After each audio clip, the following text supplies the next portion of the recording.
Welcome to It Started Somewhere, the podcast that uncovers the history behind the familiar.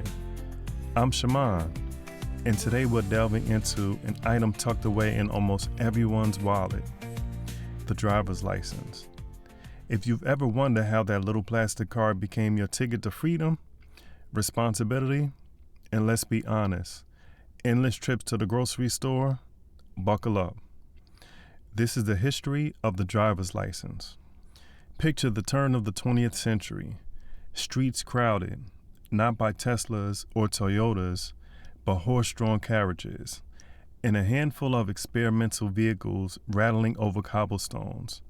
Now imagine anyone with zero experience could buy a car and tear down Main Street. There were no traffic laws, no exams, and certainly no DMV desk agents stamping forms. In New York in 1899, the mayor took it upon himself to grant a written letter of permission to one brave soul to drive a horseless carriage at a blistering 6 miles per hour. But this was less a license and more a nod of approval. Automobiles were new, exciting, and frankly, pretty dangerous. It wasn't long before cities and states realized, hey, maybe not just anyone should be allowed behind the wheel. The growing number of cars meant more accidents, sparking public outcry for regulation. Let's fast forward to 1903. The states of Massachusetts and Missouri broke new ground. They started requiring driver's licenses to operate an automobile. But there was a catch. All you needed was an ID. No knowledge test, no driving demonstration, just a slip of paper saying you could drive.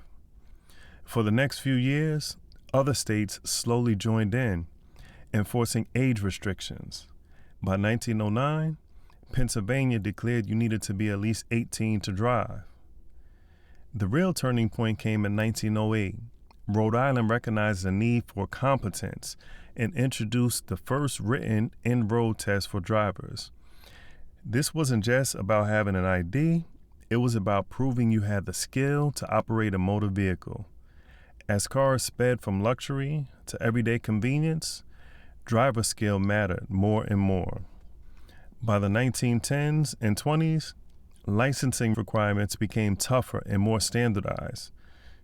In 1913, New Jersey began requiring both a written exam with 7 or 8 general questions and a road test, believing this would help curb accidents and create safer roads. Michigan joined in 1919, but added their own twist. You renewed your license every year, and the permit itself upgraded from regular paper to linen-backed documents for durability. Connecticut took things a step further in 1921, lowering the driving age to 16 and creating the first vestiges of a learner's permit system, a practice run for those not quite ready to fly solo. By 1924, New York closed loopholes. Now, every driver needed a valid license, regardless of vehicle type or how rarely they drove. The 1930s introduced something most high school students have a love-hate relationship with: driver's education. Standardized driver's ed programs popped up across the nation, teaching theory and practice to young motorists. Texas even invented a license with perforated sections in 1935 so police could punch portions for violations. Slowly but surely, licensing became the norm.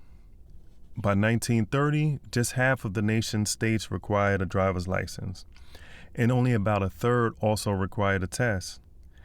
It would take until 1954 for South Dakota to become the final state to issue licenses, and 5 more years later before every state required exams for drivers. The Model T may have democratized driving, but by the mid-20th century, the driver's license democratized accountability. In 1958, California made history as the first state to add a photograph to the driver's license, a move that turned plain permits into recognizable IDs and cut down on impersonation. By the 1980s, more states followed suit, and today, The photograph is as central to a license as your name. Now let's take a quick pit stop overseas.